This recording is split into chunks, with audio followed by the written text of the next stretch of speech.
Hello, everyone. We're back. The Nullified Take is back to do Survivor 45 coverage here on YouTube. I'm your host, Chris, and with me today is my co-host that I haven't seen for a long time for Survivor coverage, Jake. Jake, how you doing?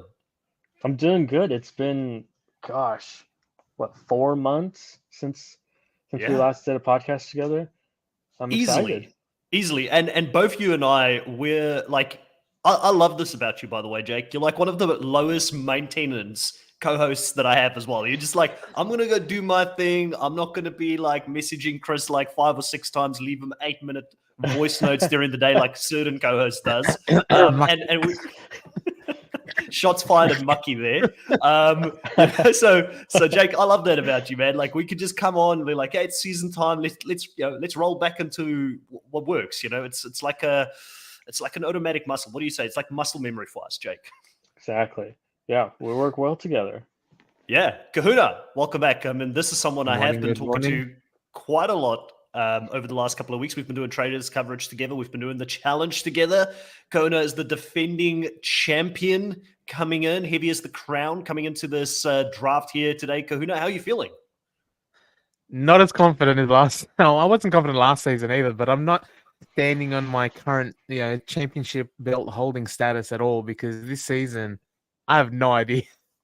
Like I have don't know. no idea. Listen, this was the most confusing cast that I've had to go through for me personally. Like Jake messaged me yesterday and he's like, love the cast. And the first video I see, Jake, of this cast is them basically having all the same hot takes, right? Like they're all agreeing with each other on the hot takes, and it's the coldest of cold takes. It's not even a hot take, in my opinion.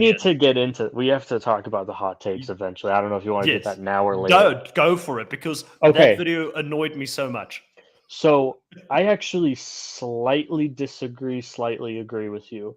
Some of the takes I was like, you're just like kind of sucking up to Jeff. I feel like 100%. I'm like Jake. If you want to get on the show, all you need to do is say you love the Age of Extinction, you love the 26 days. Clearly, Jeff has got a type, and he only wants to bring people on that love it. Yeah.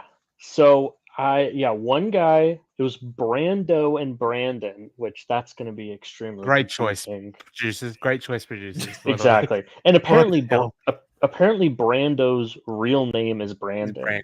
So weird. I don't know, but yeah. So Brando said that his hot take that he likes the twist Edge of Extinction, and I was like, boo, boo. But Brandon was like, I like the season, which I think that's a perfectly good take. I think the season Edge of Extinction is good. It's got good players. It's got good moves.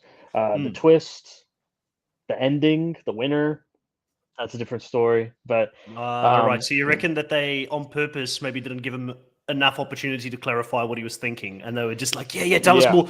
But because one of the guys were like talking about how there were people walking around with Edge of Extinction apparel, and he wanted to steal it. And I'm like, get out of here, bro. That was the guy that said he likes the season, and I'm like, okay, it's not that great. So I was annoyed. I jumped on to the Nullified Take channel, onto the community post, and I put a little bit of a vote out there for people. And I said, do you think the new format of Survivor since season 41 has provided us with 3 options: better gameplay, worse gameplay, the same gameplay? And overwhelmingly, 73% of people on this channel voted worse gameplay. 19% of people said it's the same gameplay, and only 9% agree. So maybe it is a hot take. Only 9% agree with the players that are actually on the season. But it means that if you want to get on the season, Kahuna, you just have to become one of the 9%. There's less competition. If you say you love everything Jeff is doing, you can get on, because most of us don't like it. I feel like you just need to play into his delusion. Yeah, I don't think the approach with someone that has clearly a very big ego in Jeff Probst, I don't think the approach is, I hate the current format. I wish it was back the way it was. This sucks the way it is now. Like, it's not going to work. If you want to get on the show, Jeff has so much like input, so much control. I'm sure like people will be like, we're not going to do anything that's going to shit on what Jeff wants. You know what I mean? 100%. And this is the last thing before we move on, because I don't want this to be like, let's just bash the cast, let's bash Jeff this whole podcast. But, for me personally, like the worst thing you could do, like, how Richard Branson from Virgin always says, that he has an extra seat at the table of all of the companies that he has, and he keeps that seat empty. So whenever their executives are all sitting on the board, people would ask, why is there an empty seat? And he said, that's for the customer. We need to keep them in mind when we make decisions. I mean, listen, if your customers are telling you that your ideas are not the greatest and they're pretty freaking loud about it, you're not going to convince them by putting these people in front of us to go there and gaslight us. It's just not going to work. It's not going to work for me in any case. I don't know if anybody else is annoyed by it, but anyways, that's just me having my moment here. Let's get it out so I can feel good about the cast now and we can select some players for the draft. But Andre is saying, how do I change to mid-cast? I voted because I've got a poll going on at the moment on the live as well saying, how do you feel about the cast? And that will stay open throughout this whole live. So far, 54% of people love them, 38% are saying mid-cast, and only 8% are saying not a great cast. That will remain open while the live is on. Sadly, Andre, I don't know how you changed it after you voted. I think YouTube is not going to allow you to do anything different. Kiwi Skid is saying, sorry, Andre, not a great idea. I don't know how to change it. Both of them love the Challenge 39 cast. Challenge 39 cast, we'll talk about that pretty soon with Angel Cake and Reality Realness at some stage. I will be doing my normal draft with them, so keep an eye on the channel. It will be on the Nullified Take channel as well. Dolores, welcome back, saying the Wicked 3 are together. Let's do this. Yeah, sadly. Is that our name? I didn't know we had a name. I'll take it, man. Listen, let's go. I'll take it, yeah. There's only one sad thing about this. The Wicked 3 won't be together throughout the whole season because I've pulled Kahuna off Survivor content. I know, boo. But there's some really, really good things coming. Like Kahuna is taking on his own show, The Amazing Race Australia, which allows us to cover more shows here on the channel so that we can give back more to everybody. And he's going to be joined by Tom for that. But I'm sure we will have Kahuna maybe checking in once or twice throughout the season, like mid-season, end of the season, to see how we're doing on the draft. And I mean, he is the champion for a reason. I couldn't kick him off the draft because you guys would be telling me that I'm gaming the system if I had to kick him off. Yeah. You could be like Jenny West. As soon as she wins, you never come back again. That's a challenge reference, Survivor fan. Sorry. But yeah. Yeah. Danica saying, okay, I'm going to be late. I have to take my daughter to grocery. Then cat sitting someone. I'll listen in the car. Listen, we always love having you here. Jay, let's go. Andre saying, welcome back to Jake. Christian Gal is in the chat as well. Christian, how you doing, buddy? We haven't seen you in a while. It's always good to have you here. TJ, all the way from New Zealand. Love the work, team. Keep it up. Good to have you here as well. All right, let's get into how things are going to work here today. The rules are going to be exactly the same like last season. I probably should bring that up because I feel like there's a few people that are new to the channel that probably don't know how we do our drafts here. What did you think of the draft last season, Jake? Because you've been with me for quite a while. Are you happy with us sort of sticking to that same rule format? Because it was pretty close until the end, right? Yeah, I like it. I think it's a lot better, at least, than just whoever has the winner on their team wins, like we did in 42. Yeah, I think we should just keep rolling with it. Yeah. All right. So how it's going to work is for each confessional that a cast member gets, they'll get 1 point. For team challenge wins, they'll get 5 points. Individual and team challenge wins means outright wins, not the team that places second.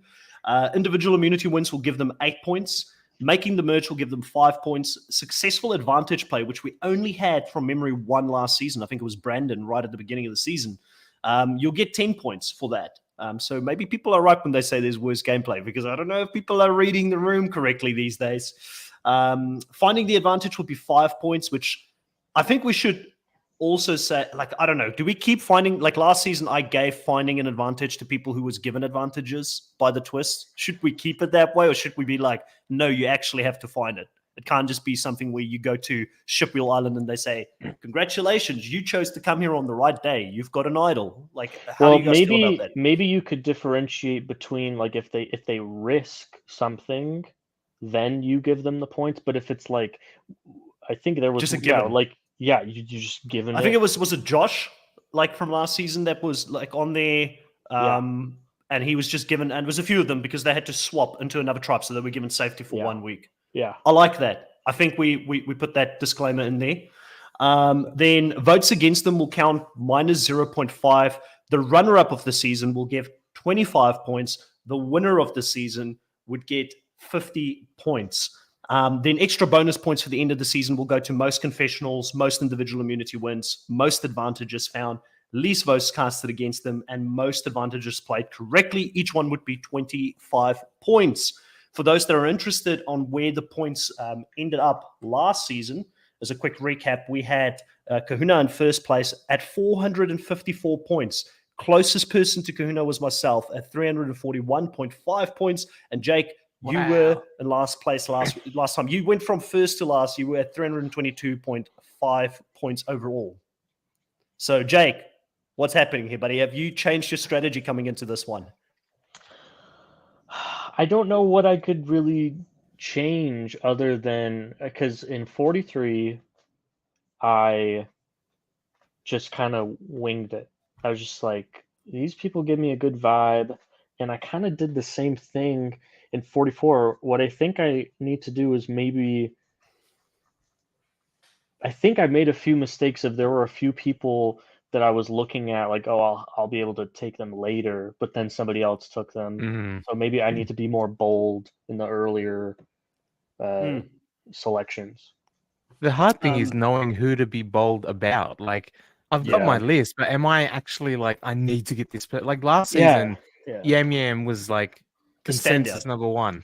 Yeah. But here I'm like, I don't know who I'm going to risk, like, or who I can leave for later. Are you guys going to want this person? Like, because we don't know. Yeah. We don't know how the other people are feeling. I think. Yeah. Even last season we had a better feel of like, okay, like, Yam Yam and Carolyn. I mean, come on, like those are like the go-tos. But that's not the case this season, at least. And even Matthew last season, like he didn't make it deep, but he was a standout because our first picks were probably would have if he didn't get injured. Yeah, exactly. And I mean, this is how crazy it was because we ended up like Kahuna ended up with both Carson and Carolyn as his first two picks. Like that's how much they stood out to him. Yeah, exactly. And I don't see the same this season, so it's going to be interesting. But I did get a couple of comments coming in here. Jay asking, can the viewers join in on the draft?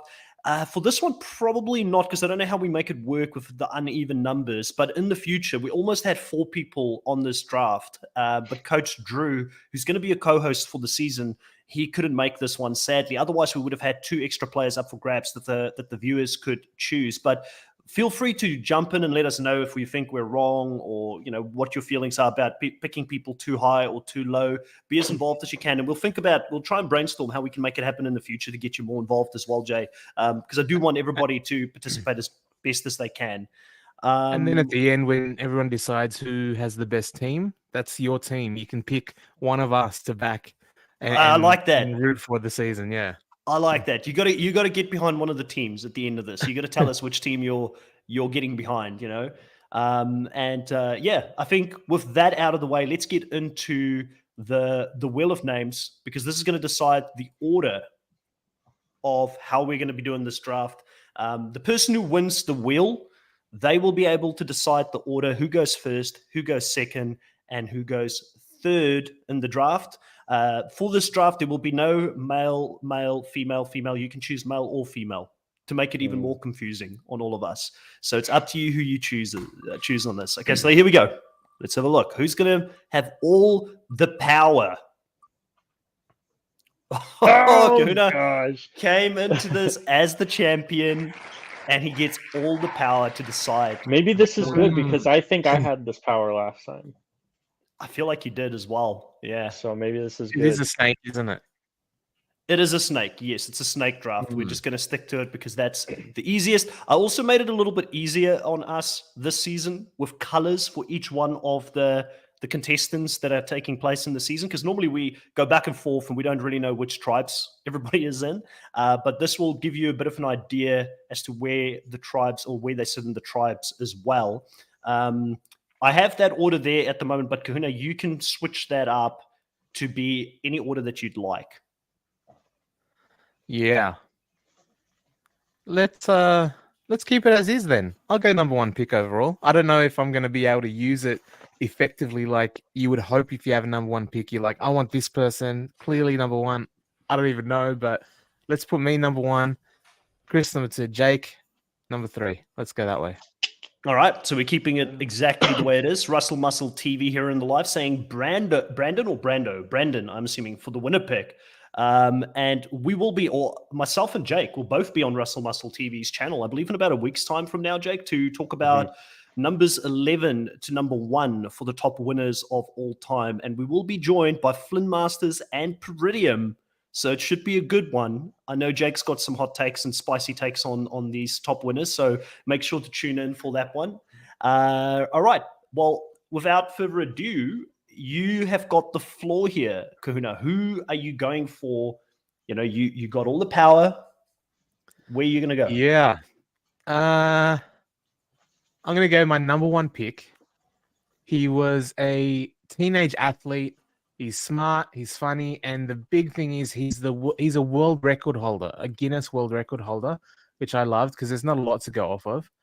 He wants to say that he's more like Owen because he's an Asian Aussie type player. I'm picking Austin, world record holder, the most nuts thrown and caught in a can on his head in 1 minute. Impressive. I don't know how it applies to Survivor. But I like Austin. I think he seems like a fun dude. He seems athletic. He seems to have the whole package, and I'm hoping it takes him far. Austin, what do you think of that? Right off the bat, Jake, thoughts? You had a big Yeah, I'm worried. I liked Austin. You don't get instant no, good pick. You're like, oh crap, what have I done? Okay, because now I know, literally 2 seconds ago, I said I don't know the consensus, but I've decided I know there's a consensus person I'm 1000% taking if they're still up when I go to pick, and it was not Austin. So yeah. You know what? I don't know. But number 1 as well. That's not a bad pick at all, by the way. No, he's a top tier. He's in my top tier. He's in my top 4. I watched the cast's first impressions, and they talked about Austin very highly from what I saw, and specifically people, because they don't know what their tribe divisions are in that video. People that ended up being on his tribe were like, "Oh, I really like the Asian dude with longer hair," and he just seems to have such a good vibe. So I think he's really well set up in the beginning stages. At least he's definitely somebody I'm not worried about if I were you. I feel better now. I was going for the Asian guy with long hair thing, and in solidarity, because we're basically the same person as far as athleticism and age goes. But the Asian with long hair at least counts. So I'll take. I'm happy then. He's active. Approval. He's active on social, very active. Kind of reminds me a little bit of Carson for last season, where Carson was very active on social media before the season even started. And he does follow us on TikTok. So that's good. Because I had a quick interaction. He follows us on TikTok. Be number 1. Yeah. So he's listen, so we gotta show love back. I had a very quick interaction with him on TikTok, and I said, I hope you find your Amber, because he said he wanted to find his Amber out there. So I hope he gets that, you know. 2 seasons in a row with a. Was he the one whose hot take was also that Michelle deserved the win and that he loves, and Philip Shepherd is a top tier player? Yes. Yeah, and he loves Michelle. He loves Michelle. There you go. He's like, that's another thing he's got. Back that up, Chris. Yeah. He said, yeah, because I love Michelle as well. But he said that he can identify with Jay and Wendell because they both love Michelle, just like he does. He seems like a character. Yeah, I like Austin a lot. I like him. I think he'll do well. I think he can. He wasn't my number 1 pick, but I listen. What do we know, man? There's a lot of people that it's just unknowns, and I don't fully like this. The person I'm going to pick first, for me, I'm a little bit worried because I picked him as a number 1, but there were also other players who picked him as a number 1, which is not good if people are already like, this guy will probably win the whole thing. But I'm still going to go down that way because I feel like I need to stick to my guns. And I'm going to pick Caleb. Screw you. That was my number 1. Yeah, that was. I really like Caleb. My guy. That was my guy. I like him. So the reason I like it, because you know what, I'm going to be honest with you, man. I was going through all of the cast things, and I was even telling Kahuna, I'm like, man, they all seem so similar. Like, it's almost like I'm reading the same bio like 5-6 times in a row. And I was so bored at that time. And then his one comes up and I see him talk and I'm like, wow, this guy's so cool. He's so different. I can actually relate to him. He's in software sales. I just came from a company that is in software sales. I still work in I knew you'd sales like a lot that. myself. I knew. I'm like, man, this guy gets it. He gets it. He's going to be He's a sales Cody. coach as well, I think. So like sales coach, similar to some of the stuff that I do. To influence and yeah. I love it. He's from good Canada. Pick. Canada wins a lot when they play in the show. Like, I mean, you gotta like that. And I think that one of the things I loved about him is also his awareness, because when asked the question about who do you identify most with, or who do you will play like the most, he said, I would love to say Tony, but I won't go there. Yeah. So out of respect. And I was like, my guy, like he gets it. Like he gets that. A lot of them is almost like coming into the season thinking they'll be the mastermind, where I feel like he knows that maybe it's not going to be as easy as that. But I like him. And I think that a lot of people are going to like him. In his tribe, the person who kind of looked out at him as a potential threat was Brando. So that relationship needs to very early on become strong between the two of them, because I can see a few things happening there, but we'll probably talk about that a little bit more when we talk about Brando whenever we select him. But obviously being in the yellow tribe, I think that they're going to need that strength. I really do. I don't think he's going anywhere early on, even though a lot of these early challenges are puzzle based, like we've heard. I think strength still counts for something as well. So I don't think people want to get rid of him immediately. And if he's fun to be around, he'll be around for a while. Jake, why did you have such a big reaction on him? I mean, pretty much just what you said. And like, I was specifically watching right before this, how the cast assessment, them sizing each other up, and just a lot of nice things. And I just read this comment too, and I didn't catch that. I don't know if it was in the video. I don't know if it was in the video or different somewhere else. But in the video I watched, anything about him was positive. The only thing that was you could twist as a negative was somebody was like, he was too likable. Like, he seems too likable. I'm scared of him. And so it's like, is he too obvious? You know, that's my only risk. But you know what? I'm just going to go all in, because you have sometimes, because I mean, I feel like Yam Yam was too obvious last season, and I went for him, and he ended up doing extremely well. So I'm kind of going now on that same road. Yeah, he's good. He's a good pick. He was lifeguarding at 17, so swimming challenges and stuff. You know, he's gonna smash that. He started lifeguarding to start his own business, which put him through college. So this guy's a worker. Man, the first thing I thought, and I know you guys both probably never really watched anime growing up, but I was big into anime when I was a kid. Are you a Naruto as well? Okay, cool. That's something else we can talk about at some stage. But, you know, like Caleb kind of reminded me of Samurai Champloo. Like, there's just something about the vibe. The guy in Samurai Champloo was such a cool dude. And I was like, Caleb, yeah, I can see it. Like, I'd want to be friends with him. You know, that's why I would pick him first. But Jake, sorry, Kahuna, anything else, Jake or Kahuna, on Caleb before we move on to Jake's pick? He's got a fro. I like that. I've always wanted a fro, to be honest. And I was like, I don't have curly hair. It's another reason I like him. He's just got that nice, nice smile. Seems just really funny, really sociable. Like, I just feel like this is the type of game that's kind of made for him, but again, that's not how Survivor works. If people perceive you as a threat like that, they'll take you out before you even have the chance. So,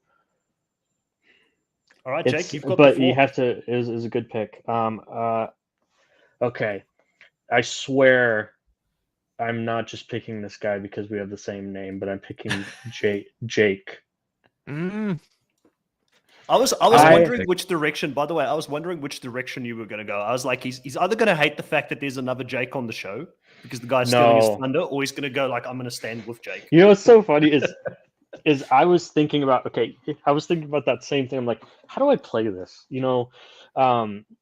Just like, even if I do like him, should I like try to keep up a shtick that I hate him because he's stealing my thunder? Or no, I watched all his videos and I'm like, I can't hate this guy. Are you kidding me? I love this guy. I love the Boston accent. it's just like That's why I was gonna pick him. That's right? why I just want. Yeah, it's so Is it thick that too. CT reminds you of The Harvard CT? bar.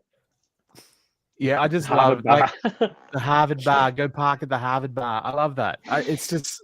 I know that as an Aussie with what to many Americans would be an accent, when I hear things like the Boston accent, I just get so giggly. I love it. I don't know why, but I'm looking forward to a lot of confessionals with it. Mm-hmm. Without the accent, I don't know I don't know if I would have picked him first, but like seriously, that accent brings him up because it like makes him stand out, and I just think he's gonna get along really well with people. I thought immediately when I saw him, I thought he kind of reminded me of like a Nick, but then he obviously brought out Wendell as the person that he identifies with most, being an attorney, having a creative side to him. He looks like a quite reasonable person. I just want to say hello to Chris, being late, Jewish New Year. Happy New Year's to all of our Jewish viewers. Yeah. That's awesome. Welcome back to the channel. Reality Realness is here in the channel as well, saying, are you guys taking who else is in their tribe into consideration? 100% we are. As you can see, we've got all of the different colors here as well to sort of keep us on track. And we've all three picked someone from a different tribe to begin with. Yeah, we did. Interesting strategy to start with. Oh, I got to think about that, isn't it? If I get all the same team and they perform poorly, we could be out early. Yeah. Additional levels of strategy. Because it's interesting because, I think more and more people getting picked from the same team as we continue on will probably have some hypotheses in regards to where people are going to go and how they're going to play. I like Jake. He seems like someone that has a lot of common sense about him. He lost 80 pounds while working 2 jobs and getting his degree in college. So did a lot of running and things like that. He believes studying for the bar exam sort of helped him prepare for the show. At one point I was wondering, like, we're just picking people that are like university grad students, attorneys and things like that. They all kind of seem very similar to me. I didn't have Jake as high as you. I had Jake in the middle of the pack for me on the men so far. But again, a lot of them kind of feel like the same person to me out there. So we'll have to see. We'll have to see how he does. The Boston accent definitely stood out. He does look like his observation skills was pretty good in the little bit of videos and things like that we saw. So could go either way for me on this one, Kahuna. Yeah, I mean, again, like, what are we actually basing this off of? Like 2 minutes of video each and a 1-page thing that tells us their hobbies, so that's all you've got. That's, and Jake's making an educated guess. He seems personable. The accent's going to get people on side, maybe, or it could really put people off. You're in the States, Jake. I don't know how Boston people are seen. Like, I know Celtics fans aren't really particularly popular around the country, but we'll see. I don't feel like he's like that. Honestly, it's the accent that's getting me. That really pushed him over the top. Solid pick, Chris here says that normally lawyers don't always do too well. Well, a lot of lawyers are risk adverse. And I feel like to play Survivor, you need to want to take risk. But yeah. Sorry, another thing that I love about Jake is he loves Chris Doherty. That is cool. That shows he's watched for a long time. Yeah, and then what's weird is another person on the cast for their hot take said that Vanuatu is an underrated season. So getting some Vanuatu love in there. And that's funny because Jeff Probst notoriously hates Chris Doherty because he betrayed his girlfriend at the time, or his soon-to-be girlfriend. Has that ever been confirmed, though? Has that ever been confirmed, or is it just like... No, it's not been confirmed. It's just I feel like it's like rumor innuendo online. People came up with the story. But you can totally tell Jeff hates him. At the reunion for Vanuatu, he's just tearing into Chris like, you're such a bad dude for all these terrible lies and betrayals you did. And it's like, geez, Jeff, come on.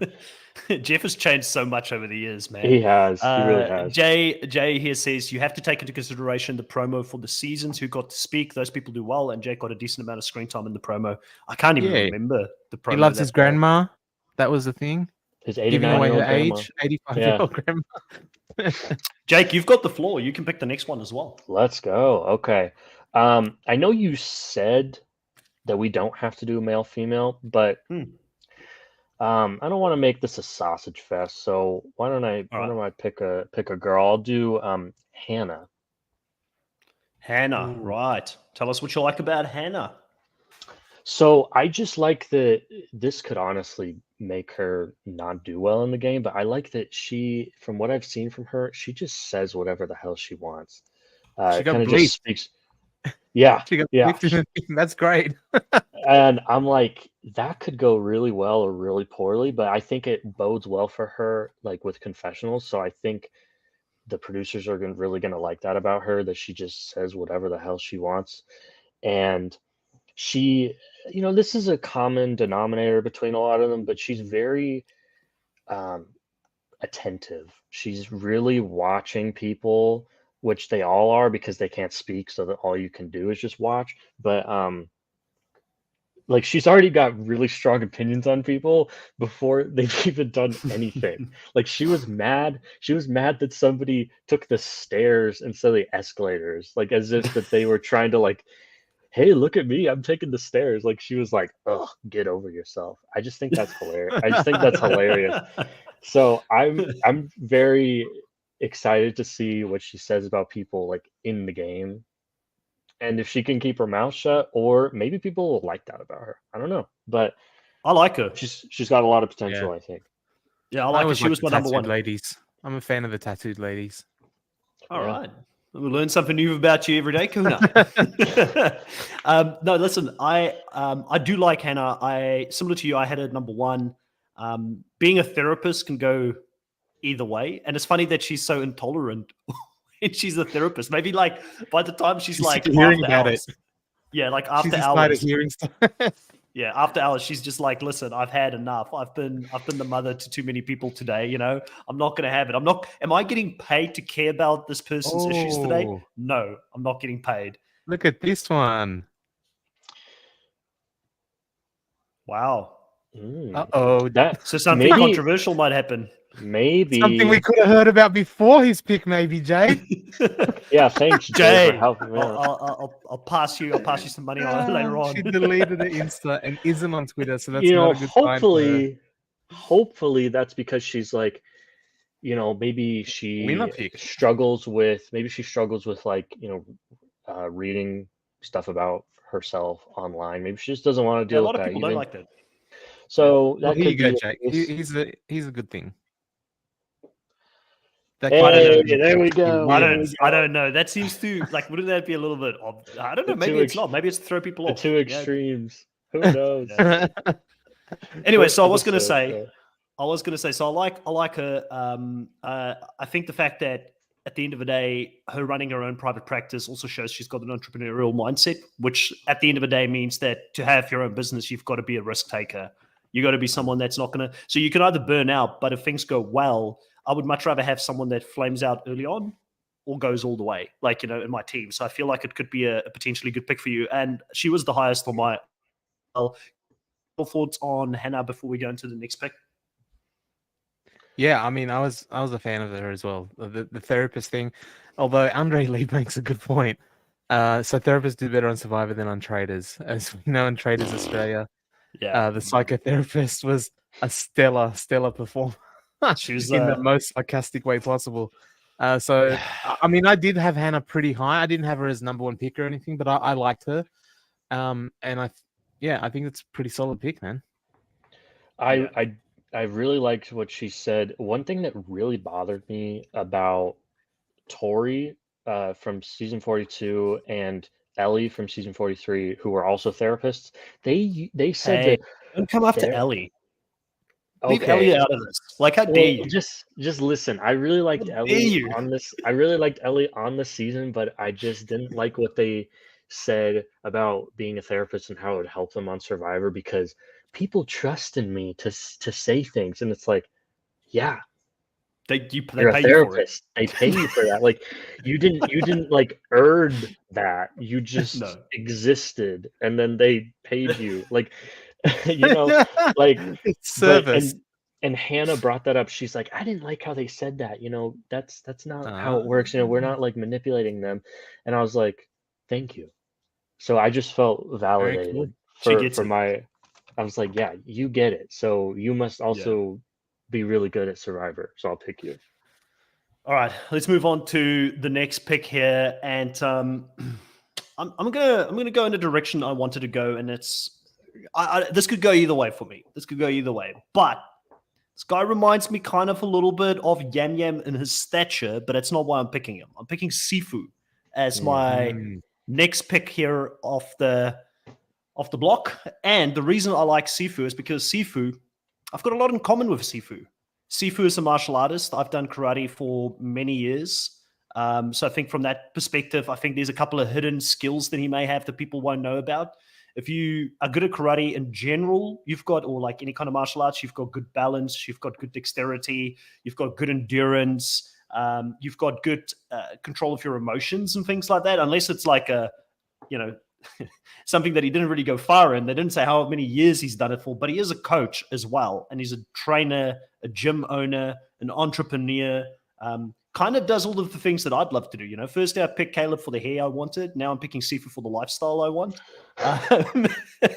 And so I've got a trend here. And then also I like the fact that he identifies with Tony, which obviously is my favorite player. So much. And he loves Dragon Ball Z.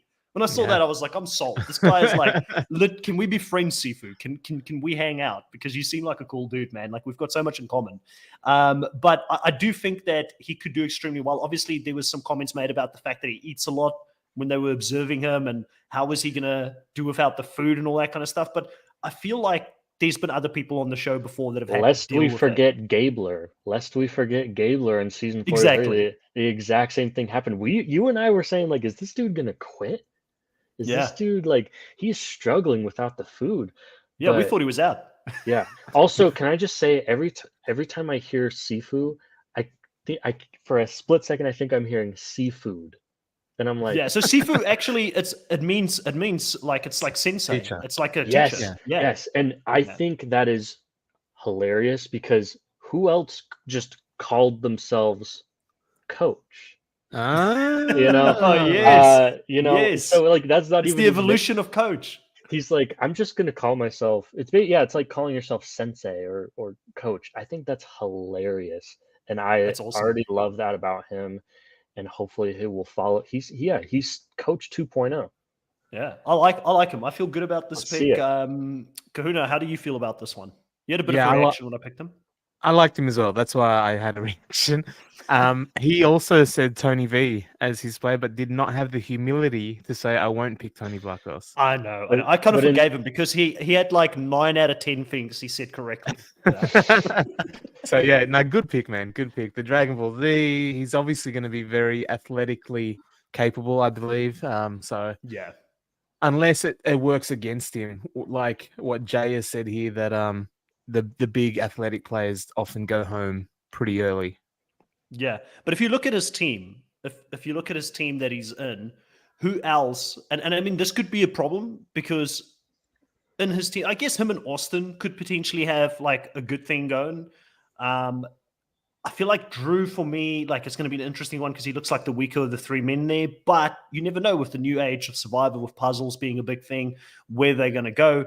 And what they're looking for, because it could rightfully be between him and Austin. Like, we only need one strong young guy. We don't want them to team up. That could literally be the thing that gets him voted out of the game. So it could go either way here. But I'm also picking a team that I want to get behind, this one, because I looked at it and I was like, I really don't have strong feelings about a lot of people either one way or the other. So I want to pick people that I'm going to shout for this season, that I enjoy their personalities. I've got things in common with them. Caleb for the sporty stuff, Sifu as well for the bit of the Dragon Ball Z and the sporty stuff as well. Is my team Jock, but Team Jock with like a bit of personality? I don't know. It's kind of going down that way at the moment. That's how Chris would go. Chris would be one of the Chads, the Jock team for sure. the jocks that like anime. That's just Chris's criteria. Anybody else just doesn't matter.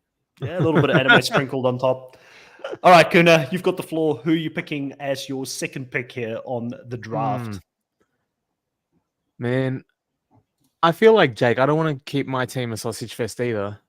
And because I am going to pick female, and because my next pick looks how she looks, I'm not going to say that this is a person I want to get behind. and I'm not going to Okay. say as an Australian, to root for something is a very different meaning to stateside. That's for sure. So I'm not going to say that either. But I'm picking D. She's a beautiful woman, but she's a CrossFit participant, which I have all kinds of respect for, knowing how difficult it is. She's an entrepreneur at a young age, started her own business and doing that in Miami, which I think is a pretty difficult place to kind of thrive because everyone there is the same sort of, hungry, in whatever field, like social media, business, whatever it is. I'm going D. I don't know if it's a good pick, but I just had a feeling when I saw her. I hope it wasn't thinking with other parts of my body than my brain, but she's my pick. She's my pick. Yeah, so Dolores here early on said, can I just say how happy I am that a Cuban is on this cast? Finally, somebody from my country of birth and hometown. Yeah, I'm biased a wee bit. And I agree with you. She's stunning. I had Lauren as my crush for last season. Dee can be my crush for this season. She's a stunning looking girl, but I think she also has like really, she's got a really bright and sort of sparkly personality about her from everything that I've seen so far. And obviously, fitness-wise, athletic-wise, she looks like she's not going to hold back. She's not going to struggle on that side of things. So overall, I think she was my third girl on my list. Let me just have a quick look. Yeah, third on my list. Entrepreneur, so someone that, again, thinks outside of the box. Have had to sort of, when you're an entrepreneur, you got to think outside of the box to make your business work. She's one of those rare individuals that she wants to be amongst rare individuals. And the only way to do that is to do rare things that not everybody gets to do. So I think that is really interesting. She identifies with Jess because he was family first, just like her. So it must be a really big sort of Cuban, Latino type of thing as well, where people are like family first. Like obviously Fast and Furious, right? And then I think she will play like Tony because he was the ultimate persuader, which is interesting because people kind of sometimes forget about that. Everybody looks at Tony's crazy gameplay, like even Seafood spoke about, I'm going to be crazy like Tony. But people forget how good he was at being crazy and then persuading people that he wasn't. So like I like the fact that she's aware of that. Obviously, a lot of Tony love on this cast. I think it's a very solid pick. She was third for me overall. There would have been two girls I would have picked above her, but I think strong pick overall. Jake? So I just thought it was really funny in the hot takes where she was like, my hot take is that I love Tony. And I was like, that's not hot take. It's like I thought everyone loved him. Although that was a bit weird. Back in Kagayan, if you actually go back to like Reddit when Kagayan was airing, people actually did not like Tony. He's sort of aged like a fine wine. I loved him from the start. I was a day one Tony stan. So was I. But yeah, once Winners at War came around, or even Game Changers, like everybody was already on board. So that was a bit weird. But to me, I like her. I like her personality. But in terms of like gameplay, I'm just not sure. When she was asked why she would be the sole survivor, all she said was, because I have a big heart. Yeah. And I was like, okay. I think what she meant by that is that she's resilient, basically. And you could look at it like, I'm caring, but I don't think that's what she meant. I think she meant I'm resilient. I can take whatever the game throws at me, kind of thing. Isn't that what matters, though, Jake? You may not be the biggest, you may not be the toughest, but you got heart, kid. You got heart. Like that. She's gonna win. That's what. You said it. All right. Speech. You've convinced me. Kahuna. Off the bat, Kahuna with 2 Team Red in a row here as well. Yeah, I didn't think about that. Bold move. I didn't think about it, he says. Didn't think about it. I don't know. It's impossible not to know looking at these color-coded. I saw it once I picked them, but on my list, that my Google spreadsheet that I'm working for, they're not color-coded. So then, that's all right. 2's not too bad. That was my There's only 3 to biggest pick from, right? I'm going to have season. some repeats. So what was that, Jake? I said that was my biggest downfall last season. Was I picked like 4 people from the same, and but because we didn't have it like color code, I wasn't paying attention. I was just like, oh, I like this person. I like this person. So I'm really glad we have these because it's helping me out. Yeah, so I just double checked. There was one girl ahead of her because obviously Hannah got picked in the first round. So not a bad pick at all, Kahuna, from my perspective. But I think there's some valid points being brought up in the fact that we just don't know enough about how she's going to be playing the game. I don't know if that says more about her or the rest of the girls that are here that we haven't picked some of the others ahead of her. I don't know. She could. That doesn't mean that she wouldn't like make it far or get a lot of confessionals. I mean, let's be honest. Last season, Lauren wasn't, super crazy with the gameplay, and she still made it really far. And according to what people say, she could have won. So thank you, Andrew Lee, for the $5 New Zealand with the super sticker saying "Go" with a big trumpet. So Kahuna, you're next. You've got the next pick as well. So where are you going? Are you just going all on? Are you going to be Team Code Red this? For that super sticker, I almost feel like letting Andre pick my next person. Go, Andre. Thanks, man. No, I'm gonna. I'm very now. You're putting in my head the team thing, so I'm very conscious of this. Just go all in, female. Man. I'm gonna go female again, and I like that this person said if they were to compare themselves to someone, they would play like Spencer and Natalie, and not necessarily for the thing, but because they had a never quit attitude. I like that her hobbies are fighting systemic racism. And she hates people who is privileged. This is a civil rights lawyer, which I think is a pretty hardcore gig to do that in Brooklyn. I'm picking Katura from the blue team. All right.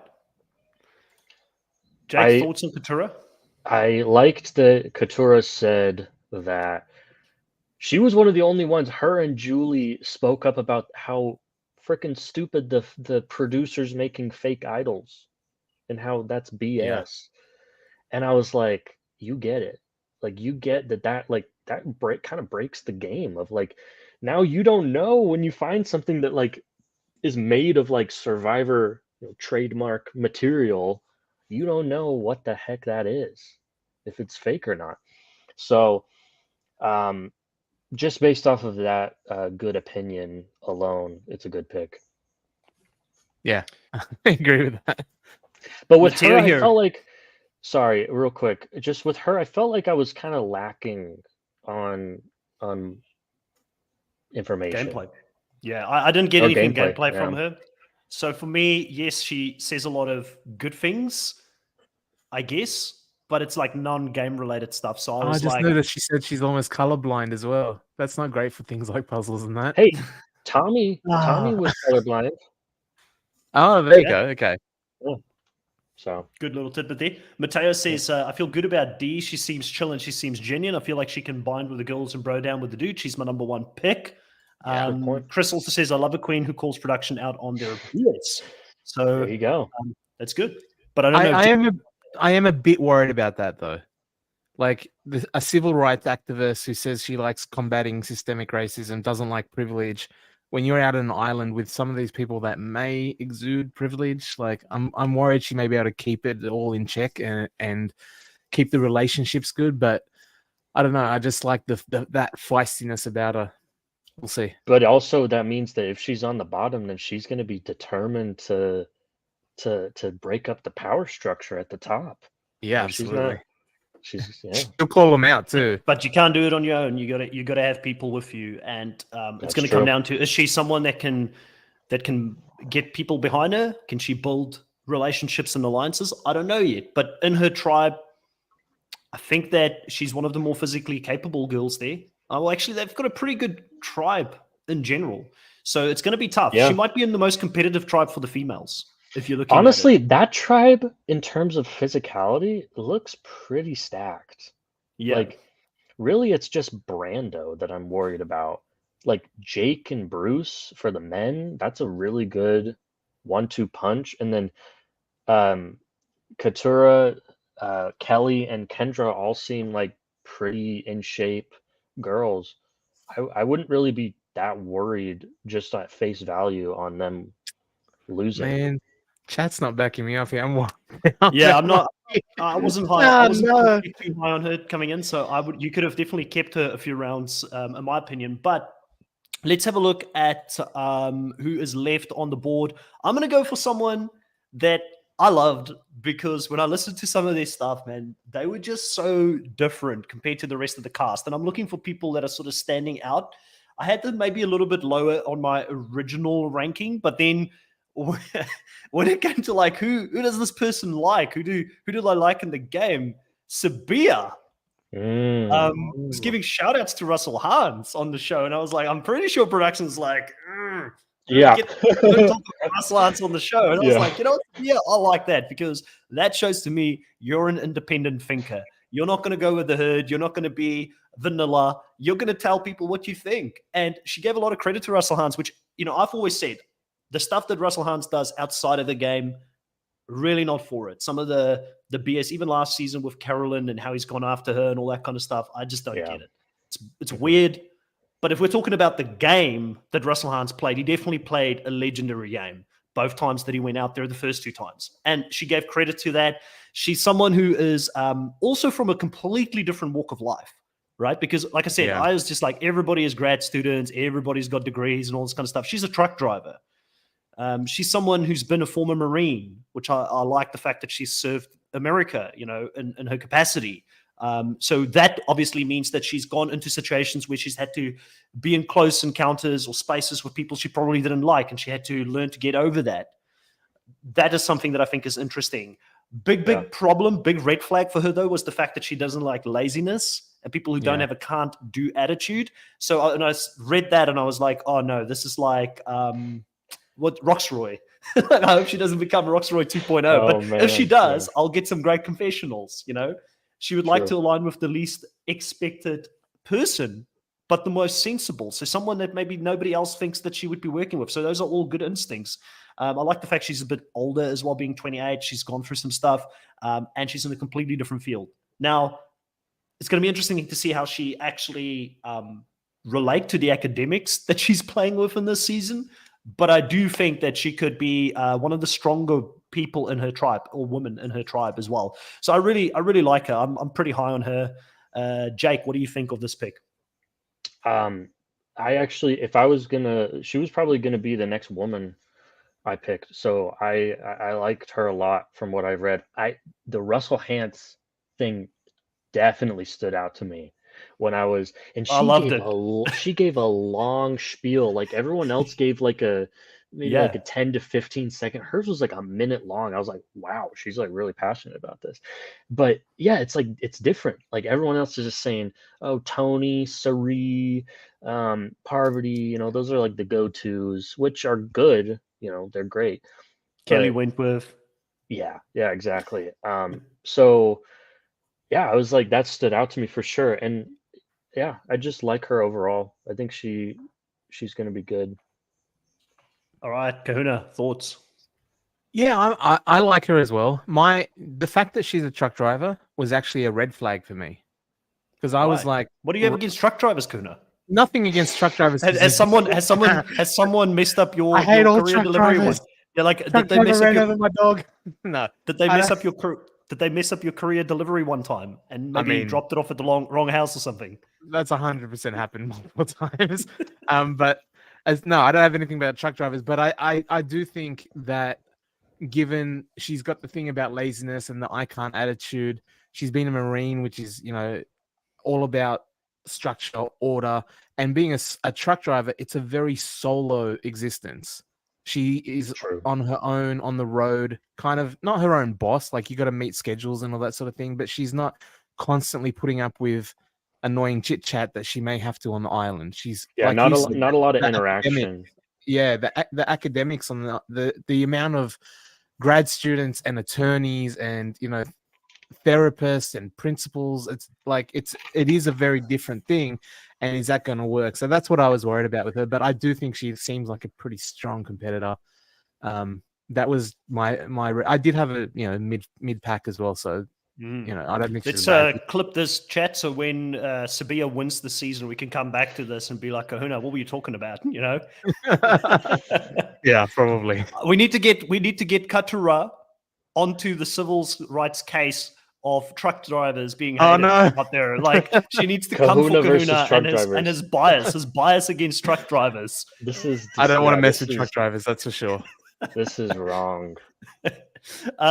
Matthias says, Sabia seems passionate. I rock with her. Andrea Lee says she got Marianne vibes. Matteo also likes your Katura pick as well, saying Nakatura is a big pick or good pick. I think that's what he was referring to there. Jay says also Sabia got the last word in the promo for 45, and so did Gabler, Yam in 43 and 44's promos are good signs for her winning. I love it, but will they do it? Would they be cheeky enough to do that another season in a row? I don't know. Look at Jay spinning both ways, though. Sorry. Yeah. And I feel like she's too loyal for this game. I don't think she'd react well if she gets blindsided. Yeah, so could go either way. Could go either way here. Jake, you're next with your next pick here. Who are you going to go for your third pick overall?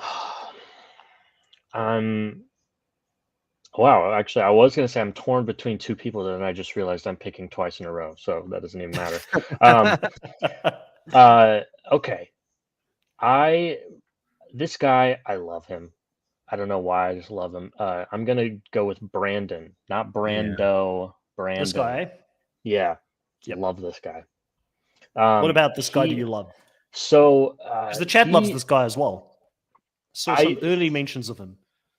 So, I just think he is going to get along so well with everybody. People have said so many good things about him in the cast assessment, and I thought it was really like I could relate to how he was saying like how anxious he is constantly and how like he needs to like get that under control.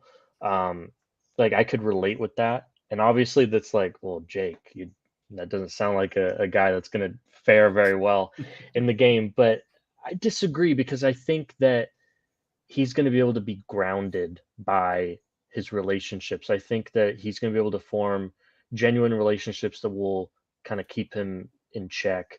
And I just think he's hilarious too, just from what I've seen. And he's also like just a huge fan, like has been applying. He apparently was like, Jeff changed the rules to make it to where you could apply when you're 16. Apparently this guy was applying when he was like 11. Yeah. And so they would like get his audition and be like, bro, like what? But I just think that's really funny. I just like him a lot. I like this interesting take here from Jay saying, I think he was no this one, but I'm getting fourth place fire making loser vibes from him. And like, Jay, how do you get that? Is it because he spends too much time on his hair, not enough time practicing how to make a fire? Like where do we get the fourth place fire making loser vibes from? Because if he's funny. What's funny is Carson kind of exhibited the opposite of that. And he was the fourth place last season, where he was like, he like kind of like gave up at the end and was just like, oh, whatever happens, happens. Where like Brandon, I feel like he's going to be the opposite. He's going to be like, oh my gosh, I need to make sure that everything's going well. Like that's not going to be him. So, I mean, maybe, I don't know. I just don't see that for him, to be honest.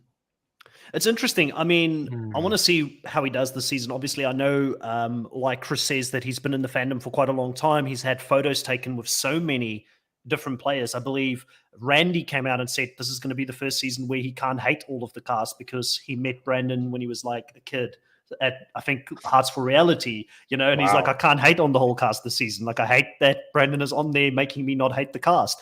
And then I think he's met a legendary winner of Survivor, Bob Crowley, as well. Like, so he spent some time with some great minds of the game, and he's prepared. This is like he's like a legit mega fan. Yeah, he's like, a fan. Yeah, a lot of these people, they were fans from when they were kids, but also a lot of them are like really since the pandemic fans of the pandemic. That's why they love. That's why they love this new season. A few of them said, "I started watching during the pandemic." Yeah, which like, is cool. Obviously, you love the new season. Yeah, right. Exactly. Like we get it, but it wasn't broken to begin with. Okay, right. But yeah, like I do think he comes off as very likable as well. He's going to know the strategy of what to do. It's just that constant dilemma that super fans have when they go out there and play the game of trying to not overplay at the beginning of the game, and that is what's going to be interesting to see if he's a fan that can translate into a good player, or if he's going to get in his own head, Kahuna. Yeah, that's what I'm worried about. Someone who is an absolute mega fan, that this is pretty much been their entire thing from 11 years old of playing for it, and then you mix that and put on top of that the anxiety. Jay said Oh, where is it? Yeah, this here. I saw this as well. I think he was so anxious that he almost didn't on the plane to go. Wow. In when I was trying to prep for this, I did my normal thing where I'm going to do some research. I'm going to find out all about these people, and then I didn't have the time, and I started watching RHAP. They did cast interviews before they went out. Mike Bloom interviewed him, and the only bit that I caught, because each of those parts that they do on the cast systems is like a 3-hour video, so I only checked the first 5 minutes or whatever. And he was the first one. They were saying he's a huge mega fan, but he did say that he's so afraid of flying that he almost didn't go. And it was only when his grandma said, "Look, this is your dream. This is everything you've been wanting," that he finally got on the plane, and he's glad that he did go. So I'm happy with that. I'm worried that the anxiety might be a lot when you're a mega fan, wanting to do something you've wanted your entire life. You've got all the meta strategy just jammed in your head. He's got all the game theory. He knows every single player, and I'm anxious. Like, how do I make the right decision? Did I do the right thing here? Did I say the right? Like, that's what I'm worried about. He even said, like, on his little one sheet thing, that what is he value in an alliance partner? This is funny. Comfort. I'm so anxious during my day-to-day life. I can imagine it'll be 10 times worse here. My friends and family all have their unique ways of calming me down. I want that here too. You see, I couldn't deal with that. That's hard. You're not getting that. I couldn't deal with that. If I was out there and I was a cast member and this person needed me to be like the father figure for them and keep them calm the whole time, well, I'm also starving and also going through the experience of being out there. I think there would be a time, unless I knew that this kid was so moldable and gullible and I could get whatever vote from them, then maybe I would invest that type of energy. But I feel like it's so hard. Like it's so hard to do that for someone. So I do hope that he does end up finding some grounding. I do want to bring this up though as well. Chris says, Brandon and I were both patrons of Max and Kareem's All podcast. I know him through that. So clearly he's been even on the Patreon world for quite a long time. Just as a fan, one fan to another fan, I want him to do well. So I hope, Jake, that he does well this season. Well, listen, so I have a few things. So first of all, if I wasn't confident in him, then that would mean I wouldn't be confident in myself, because I wouldn't say I'm as extreme as him with anxiety, but I can get that way. Like I had a meeting the other day, and for some reason, just leading up to it, I was just like shaking. I was just like, ugh, really not, looking forward to this. I'm nervous. But then once I got into it, and maybe I'm not sure if he's like this, I would hope so. But once I got into it and once I got into the flow of things, I was fine. And I was just like casual, But also, I think you could say that the whole plane thing, that like, that's a good sign that like, I get push that past it. Yeah. Yes. That like, it's a different thing for like just him being generally anxious, but if he's also like anxious of flying, like there was I don't know, Kahuna, I know you're like a pretty big basketball fan, right? So have you ever heard of Royce White? Yeah. That's a very sad story. Yeah, he was drafted in the first round of the NBA draft, and he was so terrified of flying that he basically just quit basketball because that's impossible. You have to fly like every day to your games, so it just wasn't going to work out. But he was really, really good, and obviously this is just for a one-time thing, and that would have been like for his whole career. But I also have faith in him that he's gonna be aware that if he's annoying people, like I don't think he's gonna be like constantly asking like, are we good? Are we good? Are we good? Are we good? Are we good? Like I think he would be more aware of that. And also, I don't think he's the type of super fan to be like, I've got all these epic meta strategies that I'm gonna do when I get out there. I'm gonna play like Tony Vlachos. No, he seems a bit more relaxed about that. Yeah. I don't think if you didn't get some of the insights on the podcast here, or even like the fact that he was like a super fan and on Patreon and stuff, I don't feel like he was giving those vibes off just by the little video that I saw or whatever he said. It was like you wouldn't even know he's a super fan. He didn't overplay that. So that and an interesting thing here as well. Jay says that he couldn't pick him because of that the anxiety that he has gave Jay anxiety about picking him as a winner pick, so he chose not to do it. And then also Dolores saying anxiety, also known as the racehorse tension, it can be a good thing because sometimes that can keep you, super focused and or it can give you. It can give you adrenaline. Yeah, I feel like Tony at times was very paranoid when he played the game. Are you kidding me? Yeah, sometimes. he was paranoid a lot. So he had like a little bit of that, going on as well. But he had a way to. Show me one clip in Kagayan where Tony isn't sprinting in the jungle. Seriously, unless he's at a challenge and like standing on the mat, he is sprinting. He was doing cartwheels day 32 and Winners at War on the beach while everybody else was dying. And he's like, what do you guys rate your energy levels out of 10 right now? And everybody's like 2, 3. He's like, I'm at 12. I don't know what these guys are about. And he's doing cartwheels on the beach. Yeah, anxiety can actually it can actually give you energy. It can actually push you into action. Although I don't think Tony wouldn't tell you that he has anxiety. No, I think he was really good at controlling it. But also, I just feel like he doesn't realize that he's exhibiting anxious behavior or anxious, like I think he's from a past generation where like they just didn't really, they don't self-reflect, acknowledge that. Yeah. So it's all about giving them a teaspoon full of concrete and getting them to harden up and move on, basically, in that generation. So exactly. Yeah. All right, Jake, you've got the floor. I just want to point out, by the way, quickly. You gave me crap for my 2 red picks. Look at the colors now. Yeah, but it's Jakey boy, man. Let's not go too hard on the guy. He's from a different generation. He needs some courage. You've got 2 yellows as well, so he's immediately getting on me. Yeah. But you can take it, Kahuna. You're from that Tony Vlachos generation. You can take it. I am. But those were your very first 2 picks. Yeah, that's true. This is 2 out of 3. At that point, it was just 2 out of 2. So yeah. Anyways, but I'll ease your anxiety right now, Kahuna, because I'm gonna pick somebody from the red team. I'm picking Jay Maya. Jay Maya. All right. Tell us what you like about Jay Maya. Is she gonna go by Jay Maya or is she just gonna go by Jay? She's gonna go by Jay Maya, I believe, because even in Wiki it says Jay Maya. So I don't know. What is her? It's kind of similar to how Sifu, Oh, Janani. I see here. Okay. Yeah. Jay Maya's a TikTok fame name, I think. Yeah. Her singing name.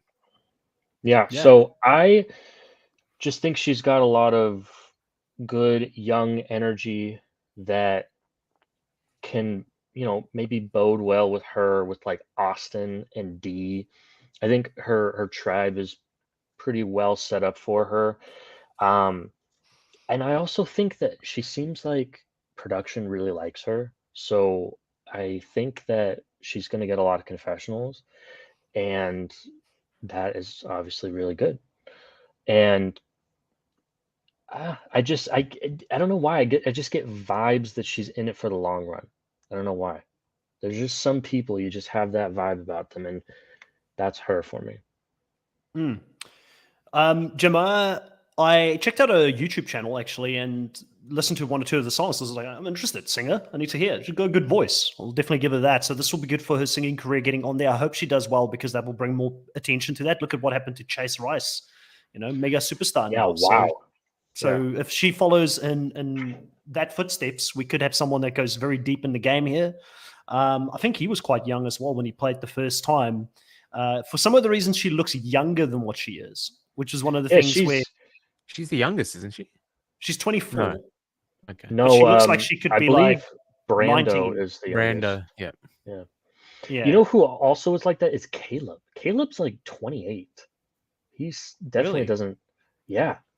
He's almost 30. Which shocked me. I thought he was. Oh no! For sure. God, not 30. No, but like he has that vibe of like, not like early 20s. Like he could pass for like college student for sure. I get what you're saying. Yeah. He's got that younger person's vibe. That's good because he can relate well with them, even though both. Yeah, like he's older. Yeah, he's like in the middle of in the middle, really. But that's another thing about this cast is, notice how we haven't picked the 2 older people yet, and I think there's a reason for that because this cast is very young. Very young There's cast. Almost no middle. It's either you're old or you're very young. As an older person, I think it's funny that you think there's a difference between 28 and 24. There just is. It's the same generation, man. But Jake makes sense because for people that are in that bracket, like if you're in your 20s, it's different. It's different to those people. I'm not saying that's smart of them to think that way. I'm just saying that's just kind of the reality. And it makes sense because I remember when I was in my 20s, it was the same thing. It's like, when somebody's like 21 and I'm like 28, it feels like now I'm on the other side of it. I'm like, I have 3 sisters. One of them is 24, one's 26. No, wait. One's 25, one's 27, one's 29, and each of them feel like like way different, in terms of age, even though it's only 2 years between each of them.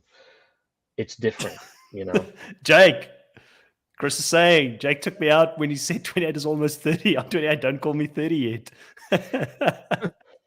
He's actually shots here, Jake. I actually checked. He's 29. Yeah.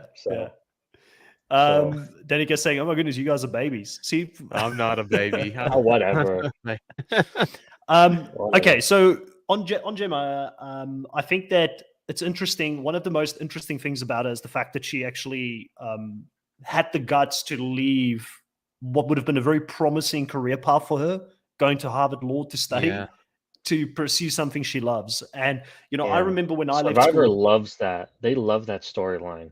And she's gone the opposite road from someone like myself, because way back when I was in school, I used to always be in plays. I actually sang as well, and won a couple of awards in South Africa at like a national level for it when I was in school. So I actually did pretty good in it, but I went the opposite way. I was like, there's way too many people. I'm born in South Africa. I'd have to go to Los Angeles. I don't want to work as a waiter. I went the exact and I guess it's a different generation where now you can just jump on YouTube and start singing, and you can directly, if people vibe with you, they'll listen to you. You know what I mean? But back then, it was a lot harder to get through to people or to get to an audience. There was gatekeepers in place. But I took the opposite approach where I was like, I'm not going to do it. I'm going to go overseas. I'm going to go do the overseas experience. I'm going to work my way up. And I'm very happy with what I've done, because I've also achieved a lot in what I do. And I really enjoy the career path that I've chosen or carved out for myself. But I really admire the fact that at a very young age, she was able to say, I'm going to go in this direction. I don't care if it flops, And I think that's something in this new era of Survivor where risk takers are rewarded 50% of the time, and the other 50% of the time it might be a booby trap. It could work out really well for her, So I don't know how she's going to do this season. From a strategies point of view, I mean, she'd really like Marianne, because Marianne sat back early on in the game and then pounced at the right time, showcased herself to be very strategic, a very strategic thinker. I think that the Marianne game plan is harder to reproduce than what people realize. And I think what happened with Marianne, there was a lot of, Marianne had really good subtle skills in regards to how she managed her relationships. So she was never a target early on, but to go for a large part of the game without having control, things really have to work in your way for you to be able to pounce in the end. So if she's going to go down that strategy, I don't know how easy it is to replicate Marianne's strategy, Kahuna. I don't know if we still have Kahuna here or if we've lost him. We may have lost him. It's a very specific type of play there that... Am I back? I'm here. You're back. Am I here? You're back. Yep. I'm here. Yeah, it's hard to replicate other people's games because there's so many different variables. Your personality has to match that, and the people that you're playing with. You got to kind of play your own game, and I think she will. Very much so. I was worried about J Maya from the physical side. She seems to be very gung-ho about the physical. I remember seeing something or hearing something that she wanted to really get into the challenges, and she was really, and I'm like, you look like you weigh about 20 kilos. So I was worried about the physical side of it for her, because she does seem keen, which is a good thing. She's not going to be sitting on the bench a lot, or doesn't want to put herself on the bench, but I'm worried that her team may put her on the bench or see her as one of the weaker. I feel like after Claire, no one's volunteering to just be on the bench every week. Claire truly is a game changer. She's taken the bench sitting out of the game moving forward.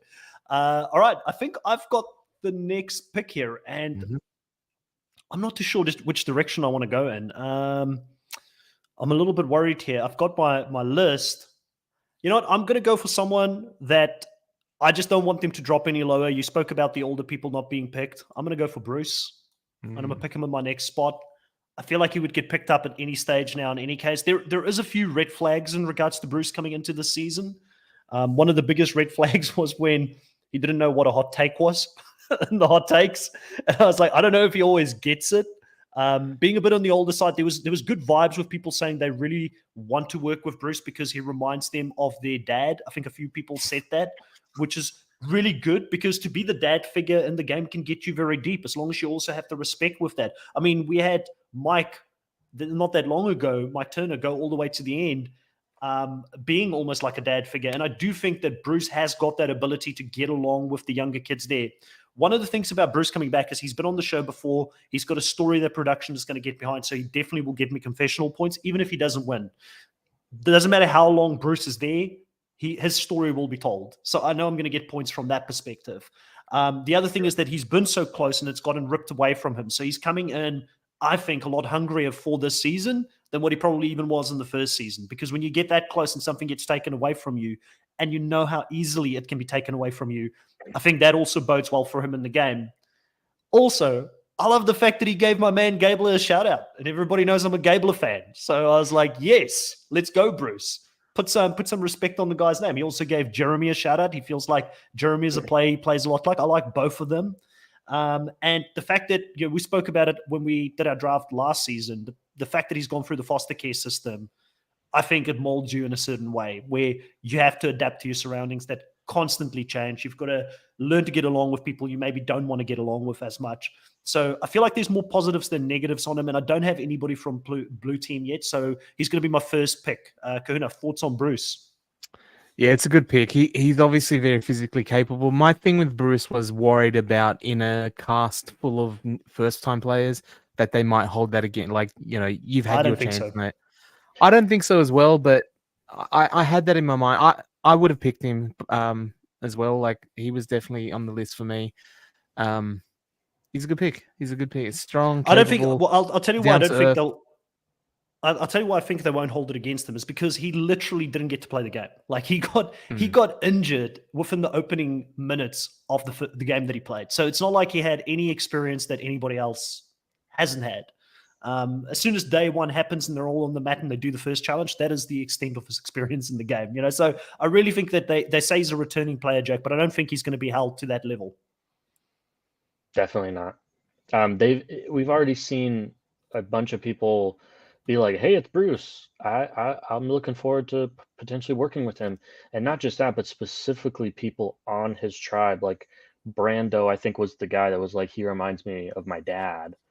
And I think Kelly also mentioned wanting to work with him too. And that's two people on his tribe. So he's not dead in the water by any means. I think he does have some things working against him because, as I mentioned, it's just such a young cast, and he even has concerns about potentially being able to relate to the younger generation. So especially his tribe, his tribe, like his tribe's really young. Like to be anybody else who would be like. I think Brando was the one who said he reminded him of his dad. So that's a good sign. Like him and Brando might be able to find some common ground somewhere. Yeah. But if we're talking, maybe later in the game, beyond his starting tribe, who knows? But yeah, man, if you were going to build a cast around it, trying to help Bruce win, this would not be it. Yeah, they didn't do him any favors. Yeah. Definitely, it's going to be a tough one. Kahuna, going over to you for the. Actually, let's read a few more of the comments here. Chris is saying, when was this filmed? Did 44 air before they filmed this? They normally film 45 and 46 at the same time, or back to back, and then 47, 48. So uneven and even numbers are filmed in the same cycle. So 44 would have been filmed prior to this. Everybody would have seen 44 before they started filming 45, right, Jake? I believe they only saw the first couple episodes. They didn't. I don't think they finished. Jay put some detail to that. The last episode of the cast of 45 saw was the Matt boot in 44. So they would have seen Okay. Bruce for sure. They're So familiar with Bruce. past the merge at least. Yeah. Yeah. Chris, good point, since they usually fall back to back. Yep. Okay, so come over to you, Kahuna, with this next pick. Who do you have? Who do you have faith in that are left on the board? I'm gonna go with my team's very female heavy because I'm picking Kelly. Kelly. All right, tell us what you like about Kelly. She's a critical care nurse in COVID times in New York. And that's just, that's grit. Crazy. That's tough. That's endurance. And that's putting up with a lot. You know what I mean? I also like the fact that she said that one of her hobbies, she's a board game player. And if someone specifically says they play board games, they don't mean Monopoly and Candyland. They usually mean the European Settlers of Catan, like the deeper board games with strategy and game theory. And I'm hoping that translates to seeing the chess pieces, if you will, like where the ideal strategy is. And I just think like putting up with COVID in New York in the midst of it and being a critical care nurse, she was an EMT at 18. She's just got a lot of like grittiness to her, and she's going to be able to put up with a lot of shit, I think. Yeah, and Jay says here she also found the show during the pandemic. So that's one of those newer fans that we mentioned earlier. I actually had her as my second highest female pick overall when I wrote up my rankings, and I think it's a really good pick for the same reasons that you mentioned. The fact that she's used to dealing with pressure, used to having to think on her feet, being a critical care nurse. The fact that she loves strategy board games, and she's a little bit nerdy in that sense. And then also the thing that I really liked is the fact that she said she could bro out with the jocks and be girly with the girls. So it means that she's adaptable. She can do well with both sides. So overall, not a bad pick. I think people said that Bruce was a steal in this round. I think you have another steal here in this round as well, Kahuna. Jake, what's your thoughts on Kelly? I feel like you guys kind of summed everything up about her. I think that, just to kind of reiterate, COVID in New York. Yeah. Bonkers. That's bonkers. So many nurses quit, and that shouldn't be held against them, because that was crazy times. And the fact that she got through it is insane. So, well done. And thank you to her for all the work she did in that time, because that would have not been easy to do. Like you said, there was a lot of people who couldn't crack that. Kahuna, I think you've also got the next pick here. I do. I'm going to pick, just because I don't want to have, oh man, I've got 2 red, 2 blue. This is a hard one here. Because my next pick would have been probably female again, but I don't want to go too heavily that way, because it doesn't Survivor does not favor the females in this game, does it? Especially recently. It did 41, 42. So I don't know. 44. Yeah. It's hard. It's hard because of the way things have been going. Sometimes pre-merge, where a lot of females have been voted out pre-merge, but when they get to the merge, they seem to do okay. It's hard, but you just don't know what this cast is going to value. That's the thing. I don't know if this cast will go down that direction, because it could be a 41, 42. 41, for instance, and what was it? Evie's team, they ended up voting out quite a few guys really early on. So you just don't know. All right. Well, I'm going to use my pick on... maybe this doesn't make sense. I'm going to pick her anyway, because it's just on my list. I'm picking Kendra. And the reason why originally Jake is so stupid. I wanted the other Jake with the Boston accent, and I wanted her because she's a bartender. So Harvard bar. She's the Harvard bar. I feel like this person we don't know that much about. I feel like I got the least vibe about her, which is not necessarily a good thing, and I'm talking myself out of it while I say it. But I feel like she might be one of those inoffensive people that can go far because they're not standing out too much. Or I don't know if she'll be inoffensive. I don't get that vibe from her. I feel like she's strong-willed and will speak her mind from what I've seen. Yeah, she would, but not as not inoffensive in that way, but that she wouldn't necessarily be a threat, or she wouldn't. I think she will be taken along. Like we're into the 5th pick now. You know what I mean? Like, Kuna's spiraling. Let me tell you why I like her. There's a couple of reasons why I actually like her. She's obviously, again, I like people with a little bit of life experience. And being 31, having gone to, I believe it was over in Spain where she did a walk, which was Camino Primitivo, where she walked on her own for 15 miles a day with nothing but a backpack, which shows resilience and the fact that clearly she's fit. She could be a bit undercover fit even if she's out there in the challenges and things like that. So I do feel like she's quite strong-willed and strong-minded, putting herself into that type of environment to go do stuff like that. She likes all of the girls, Amanda, Michelle, and Kim, sees a bit of herself in each female player, but thinks she'll be her own player, so she doesn't like go all in on one, which I think is a good way to go into a game and not to try and replicate what has come before.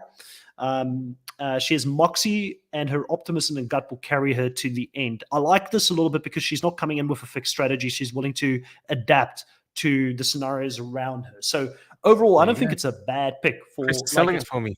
Yeah, I think out of the girls, she was the best one left. So I think you made the right choice, personally. Jake?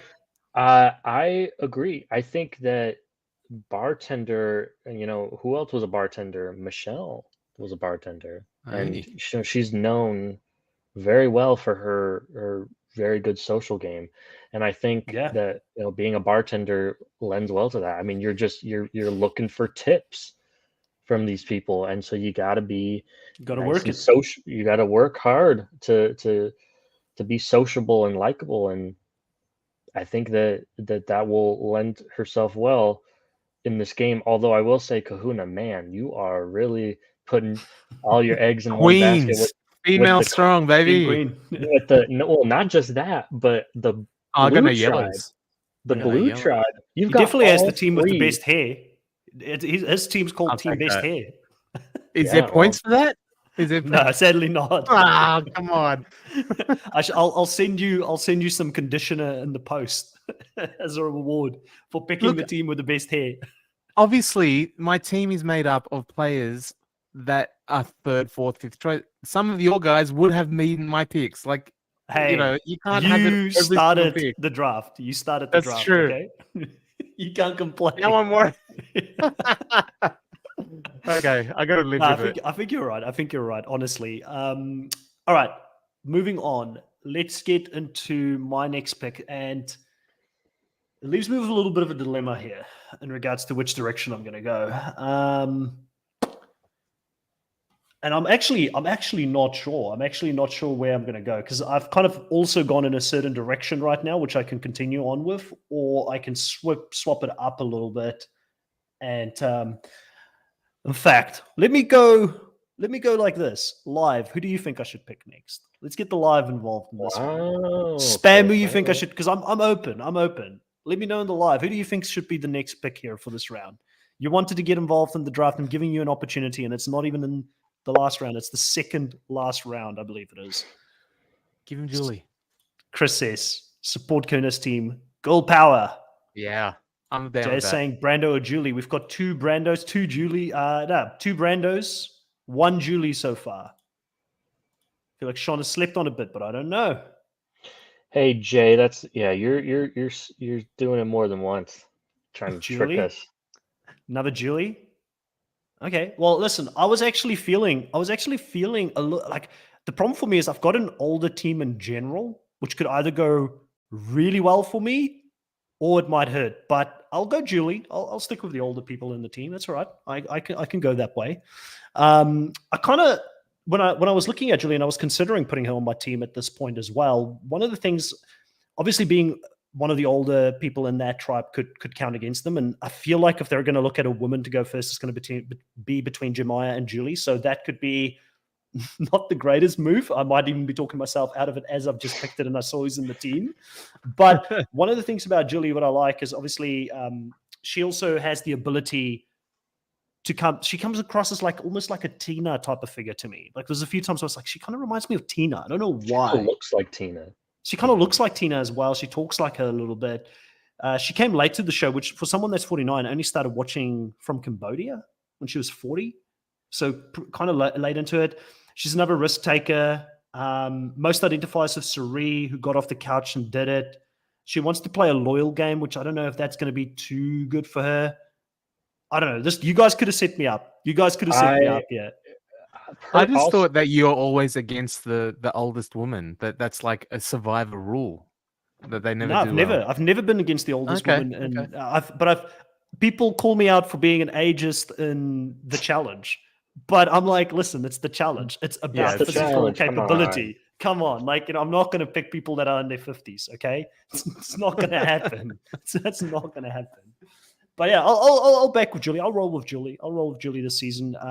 But I've got to say, looking at it, I think a few people might be right. They may have messed me up. They may have messed me up on this one. But I'll back Julie. I needed a girl on my team in any case. I don't think they set you up. I'll be honest. Okay, I made Kahuna feel better. Make me feel better. Yeah. We gotta. It seems like we're like going like really in depth on other people's picks, not our own. Not our own so far. But I'll be that right now. So Julie, I think people will see her as the mom kind of figure, and I guess that hasn't really worked out very well in the past few seasons. But I feel like she's different. She just seems much more bubbly. She's got like a sparkling personality. Yeah. Yeah, and that's what reminded me of Tina, because Tina was such a social. Yeah. I don't even know if Tina was she about the same. I wonder how old Tina was when she played. Like, I feel like she was older, but she might have been younger though. She might have been in like her early 40s or something when she played the first time. I'm not too sure if anybody in the chat knows, but yeah, I don't know why. I got vibes. Tina was 40 when she played in Australia. Yeah, so Mattia's saying she may get a lot of confessionals. That's what I was about to say. Because she is very animated in her speaking. So I think that she could be a go-to for confessionals. Heather's probably the last real older lady that did well in the game. So Chris is saying maybe Julie would be like a Heather, a loyal ally that the winner can take along with them. Yeah, I think that could definitely be her. But unlike Heather, I think she could get a lot of confessionals along the way. Heather was completely screwed that season. All right, Jake, you're next. Who do you have? You've got the next two picks, so all the power leading into this last round. For the most important round, really, these last ones. You never know. Yeah. I'm just a passenger now. Yeah. Man. I'm not gonna lie. These last few people, I just don't get a lot. Strong from vibes. Them. Yeah, same. But I will say this: even though I don't get strong vibes from them, I bet you one of them goes deep in the game at least.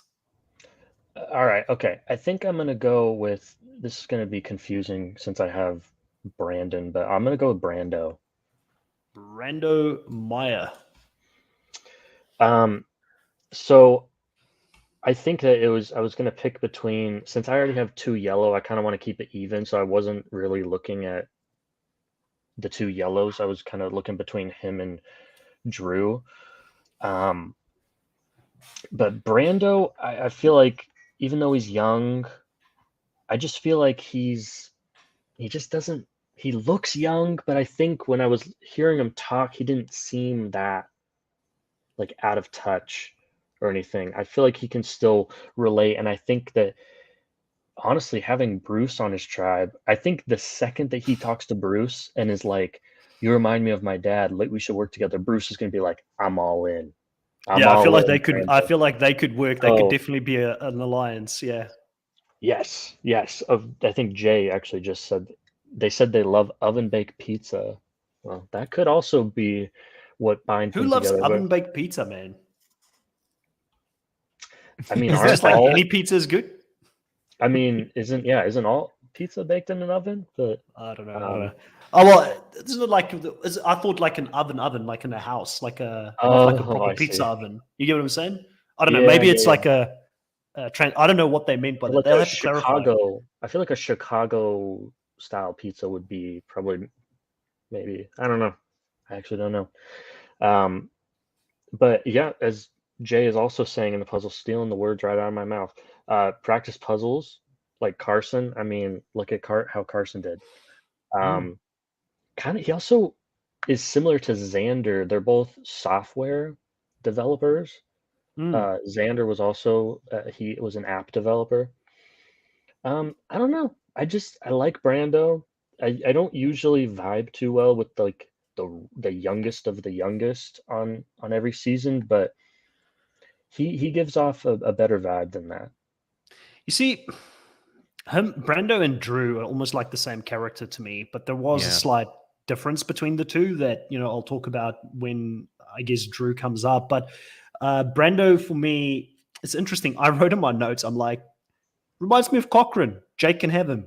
That's literally what I wrote in my notes there, because I was like, Jake's probably going to pick him because he's higher on Cochrane than what I am in any case. Like, I'm not a big Cochrane fan. He doesn't really remind me of Cochrane, if I'm being honest. I don't know. He kind of comes across as that archetype to me, but I will say that, one thing that stood out, and I want to give him credit for this, is like the fact that, again, he lost 200 pounds as a kid, right? Struggling with confidence and things like that. He was 200 pounds. He lost 50. Oh, 50 pounds. Sorry. I thought it was 200 pounds for some other reason. But yeah, like a lot of them that have gone through that journey, right? Which obviously in itself takes a lot of like hard work as well, a lot of mental focus and discipline to get there. So on that sense alone, I do think he's going to come in with some resilience. Like Dom Abate was another person who went through a similar journey coming in, so that's all positive. But I also have a lot of friends that are software developers, and they're different, man. They're different. They're just a different breed. They're not going to fit in with everyone. They're quirky, but I know Survivor currently is a way more tolerant show, and people go out of their way to be inclusive of everybody from all walks of life. But I'm telling you now, it's gonna be interesting to see if he's a software developer that's lost in the source, or if he can actually socialize as well. Chris, that's so funny that you bring that up, because I was literally thinking the exact same thing, but then I was also thinking back, because I'm in engineering. And I talked about this in the last assessment we did with Matt. I was like, this dude is he's in software. Like, I know a lot of software engineers at my job, and they're just, man. They're just like they are like they're just in their cubicle hunched over, just like, and I'm like, man, not a lot of interaction. But I also said that about Matt last season, and he completely proved me wrong. You got to think Matt was different. And you also got to think, is Survivor really going to cast somebody that's not like at least sort of outgoing, or like exhibits like that super, super introverted personality? I don't really think so. That wouldn't make for very good television. So I think that's, you're not like, you're thinking like correctly when you think like, oh, software, but well, listen, my best mate's a software developer. My best mate's a software developer, and like I get him, but a lot of other people don't get him. So that's what I'm just saying. Like I maybe I'm traumatized by that, but yeah, Matt had a different vibe from the start, though. Matt seemed really bubbly, even in his videos and stuff. But one of the things I like less about the way that they did the videos this time as well, a lot of the times we didn't even see their faces. They just had pictures of them on there, which I thought was weird, because you don't get to see the facial expressions when they're saying stuff as well, which gives you like less of a vibe for them. Yeah. Also, we haven't witnessed these people interact with other people. We've only 100%. Seen them talk to us, the viewer. Yes. So, but I'm going to go out on a limb, and this is what, my second to last pick. So, I don't really need to be that bold when I say that I feel like he's not going to be that way. Yeah. Who else do you have coming up, Jake? Who's your next person? Man, this is tough, because I don't want to pick another yellow, because I want it to be even, but also I don't think I want to go with Drew, basically because I just picked Brando, and I feel like they're quite similar. All right, I'll go with. Oh, actually, I don't know. Okay, I'll go with Emily. All right. Cass All right. 2.0. Tell us what you love about her. Well, first of all, I think that's hilarious that they told her that she's like Cass. Like, who says that? And Like, she takes it as a compliment. She's like, oh, But yeah, that's a cool compliment. but Like, I Cass think was a great TV character. Don't for get me wrong. sure. Great TV And I character. think you'll have that here. I think she'll get Yeah. confessional because she said I'm just so neurotic and so weird. Like, yeah, I think she may get confessionals and stuff too. Yeah. Yeah, But I I don't know if you want to be Cass in your everyday life though. The TV character Cass. I don't know Cass in person, but I don't know if you want to be the TV character in your day-to-day life where people are like, I identify you as being like Cass. Yeah, I don't know, but I don't look at that as a compliment. yeah, but I feel like I have mostly gone with more character driven people, and I'm not gonna go out and say that Jake, Hannah, Brandon, Brando, Jay, Maya, and Emily are gonna be like these masterful game players, but Very I feel like they're young all team there at they're- the end. If you look at those three together. yeah, but you got to remember Yeah. this is a young cast, so Yeah. I feel like they are just based on the numbers, they have the best chance. And I think Emily she's weird, but in a good way, where she will be able to. But I feel like a lot of the people on this cast are kind of weird. Like Brandon is weird. He's kind of weird. But that's what people have been saying why they like him. They're like, he seems a little weird, but I like it. But it's also interesting to me. Let's talk about that a little bit because we've got like you said, there's a lot of people that are like weird. They're kind of like the nerdy super fan archetype. Are we going overkill with this at the moment? And is that maybe a reason why, as a whole, like, yes, a lot of people who are super fans of the show, we love seeing people that are kind of like us, that come from the fandom and go and play this game. But are we not casting enough normal, everyday people to sort of appeal to the masses out there? Because that's one of the reasons I asked people in the beginning, what do you think of the cast? Do you think that it's a good cast or not? 48% of people are loving them. 33% of people are saying they're a mid cast, and 19% are saying not great. So very split down the middle. I'm pretty high on this cast, to be honest. I think I like a lot of them so far. And to answer your question, I think that a lot of these, I agree that for a second there, they were going overboard with like weird people in the sense of like them being a Survivor superfan. But I feel like they're also not just doing that. You got to remember, all of these people are fans. In fact, you could probably say all these people are super fans. Yeah, you only have to watch one season to be a fan. So yes, pretty much, yeah. And production has already said they're like, yeah, we're specifically casting people that are fans. Everyone, every single person. But I feel like, at least with Emily and even Brandon, even though he's like probably the biggest fan maybe we've ever had on the show, he's not weird because he's a fan. He's weird because he's weird. Because he's weird. Yeah, but my problem isn't that. My problem isn't that. My problem is, does casting have the balance right? That's my problem. Because when I look at it this way, right? It's great that we're appealing to a lot of the hardcore fans out there and the people that love the show online, but the online fandom isn't big enough to keep the show going. If you're not appealing to the mass audience out there, and is this maybe a reason why we're consistently losing numbers? So it's just something to put out there. I don't have the answer for it. I think that they're doing the best that they can, and casting is always going to get criticized. But the more we've spoken about the cast, and now that I've gone through it, I actually like the cast more than what I did coming into the the live today. I was like, I don't know, I feel mid about it. But having heard everybody's thoughts about everybody, it has sort of changed me around a little bit on the cast, and I'm excited to see what they're going to do. I mean, we haven't even seen these guys be out on the beach and do anything yet, so it's hard to be critical before then, but it's just an interesting thought that I had when you mentioned that there's a lot of different people on this cast. And yeah, you bring up a good point. Just because they're different doesn't mean that necessarily it's because they're super fans, but it just seems to be a lot of them that are very different also seem to be big super fans at the same time, and that's just happening organically. But one thing I wanted to say about Emily is Emily did move to China when she was 18. to a university there, which meant that she had to be in a very competitive environment. I mean, obviously China's got billions of people, so I guess trying to get like top grades there or anything like that, you're going up against way more people than what you would in the US.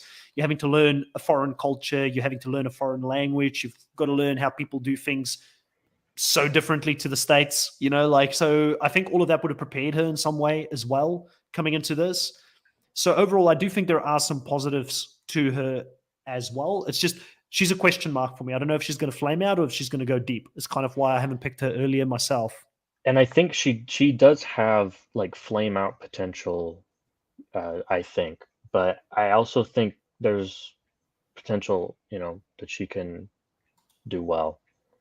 I don't really feel like there was a lot of flame out potential with a lot of my earlier picks, but I didn't feel strongly either way about a lot of people in this cast. So it wasn't like last season there was like, clearly this person doesn't know what they're doing. Mhm. We still got it wrong. All right, next one. As we sort of finish things off here, I'm kind of glad you left this person on there for me to take. I will take Drew on my final pick. And the reason that I'm going, and that obviously means Sean is going to go to Kahuna next, so we'll talk about that in a little bit as well. The reason I said Drew kind of reminds me of someone that's kind of similar to Brando in some ways. They're kind of like the same archetype. The one thing is Drew seems to be, I think, the more social one of the two of them. And the reason I say that is, again, he's worked in a call center doing sales. I've got a background. That's where I started, working in sales in the call center. You have to make a good impression on people within 10 seconds. You learn how to build rapport with people to be able to sell. If he's been through any kind of good sales training, he'll know the methodology, the spin methodology. What's the situation? What's the pain that you need to solve? What's the implication in the person's mind if they're not going to solve the pain? How do I uncover the need so I can build value and sell them on my ideas? If he gets that, if he keeps that in mind while he's out there, I think he'll do extremely well. Again, the people that he identifies with are like the Cochrans of this world, the Ryan Ulrichs of this world, people who I don't normally go into a show and be like, I don't hate on them. It was like, if they do well, awesome, but they don't normally speak to me, as an individual.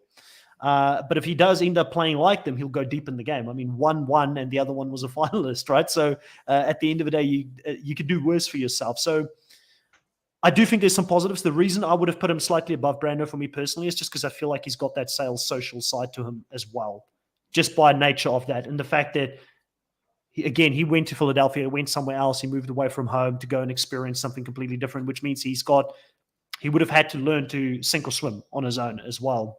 Kahuna, thoughts on Drew before we move on to Sean? Yeah, I mean, obviously, being a last round pick, I didn't have him that high, but I did appreciate the call center. I worked call centers for 20 years. Like, that's my thing. And one thing I think that people don't realize, I just want to mention that when you work in a call center, you're going through like 60 calls a day. So you're practicing a lot more. I also worked in a call center. So you get it. We've all worked in a call center. I didn't get like training or anything, but it was actually it was like right before the pandemic. So it kind of got cut off. I probably would have worked there longer, but yeah, for sure. That's a, because it's the practice that you do doing that. Like, it's not like in other sales jobs where you do maybe like 2 or 3 calls a day or whatever. You're literally going through like 60 a day every day. So by the time you've done that for a year, you've had thousands of calls you're pitched, your craft, So I think that's all positive for Drew. Anyway, sorry, Kun, I interrupted you. Yeah, no, not at all. That definitely the call center thing obviously strikes with me. He's also a trivia champion. That's like my nerdy thing as well. Like, I love pub trivia and that sort of thing. So I dig him as a person. I didn't necessarily think he'll go that far, but I am appreciative of him as that Cochrane type. I always have a soft spot in my heart for the lovable geek. You know what I mean? Yeah. Jake, anything else that you want to say on him before we move on to Sean? I do want to say, people online have been trashing Drew so hard. Really? And I'm like, come on, guys. Like, first of all, the season hasn't started yet. And second of all, like, I think he seems really interested. He seems likable. He doesn't, Yeah. I don't know what he's done in the videos to be Well, it's disliked. just the fact that he's a nerd, and like that they're like, haven't we had enough of this? And it's All like, right. what they Mm. were, who they also said that about? Christian Hubicki, and he's one of the biggest fan favorites of all time. So Yeah, listen. Again, like I said, the nerdy archetype doesn't necessarily speak to me personally, but I don't condone anybody going after people. It's not their choice if they get casted or not. And Yeah. at the end of the day, if they want to apply for the show, let them apply for the show. And I'm happy to be proven wrong. Like, and I maybe will enjoy a lot of what he does out there. He's got certain elements to him that I do enjoy. And like I said, I've got a lot of friends, funny enough, that are in that realm. So it's not like it's completely above me. It's just, I get why people maybe feel a little bit burned out, where they're like, well, can't we just have a different type of person out there? And when you've cast the two, but why does he get more hate than Brando? Like, I don't get it. Like, why do people have to go after these people? I don't know It's either, weird. man. Yeah. I don't know. Just a quick one before we go into Sean. Danica says, I worked in a call center for a major insurance company. I'd literally be talking to people who were watching their house burn down. You definitely have to be able to read people and be a good listener. It's very underrated, Danica, how much like call center people do a lot of good work, man. And they Yeah. put up a lot of BS. And it's very underrated. Like whenever you're on a call with someone from a call center in the future and the call isn't going your way, just have a little bit of empathy to the person on the other side, because they're just doing their job as well. I know it can be frustrating sometimes, but at the end of the day, those people do a lot of good work. It's a hard craft. All right, Kahuna, Sean, what's your thoughts on I'm going to pick Sean for my last pick. I'll pick Sean. Wow, bold. Say it with your chest out loud. I mean, yeah, he's his last pick. I don't know. I'm not that confident in Sean. I just didn't see a lot from him that, like, he's a school principal. I assume, I don't know if 34 is a young age to be a principal. Like, I think it is, even though it's- I've actually got a friend who does the podcast with me on Wheel of Time, Will, who's a school principal, and he's like 38, so it is a young age. I think even for him, it's a young age to be a school principal. Yeah. It is. Yeah. Well, so that's an yeah, accomplishment, sorry. and he's obviously good in his field. But yeah, I don't know how well that translates. A lot of his stuff, what are you most proud of? All that sort of thing. His sexuality. He's overcome a lot being gay and working in Utah as a teacher, as a principal for kids, and being gay. I don't know if that's a big thing, but I'm sure he's put up with some stuff there. A lot of his because all we have is his one page and things like that to go off of, and a lot of his things is around his husband, his work. He doesn't seem to have that much that is like a direct translation to the game to me. Maybe from the social side of it, he'll be pretty good. And he might be one of those inoffensive players that kind of gets along with everyone and gets taken along because he's not a threat, but he's also not pissing anyone off either. So he may have that lane where he can kind of slide under the radar for a long time, which might benefit. Upside, he plays like Romeo, Jake. Upside. Gets deep in the game. Doesn't necessarily do the most. Yeah.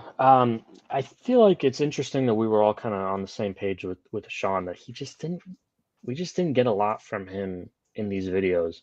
And also the fact that he said he never had the confidence to apply.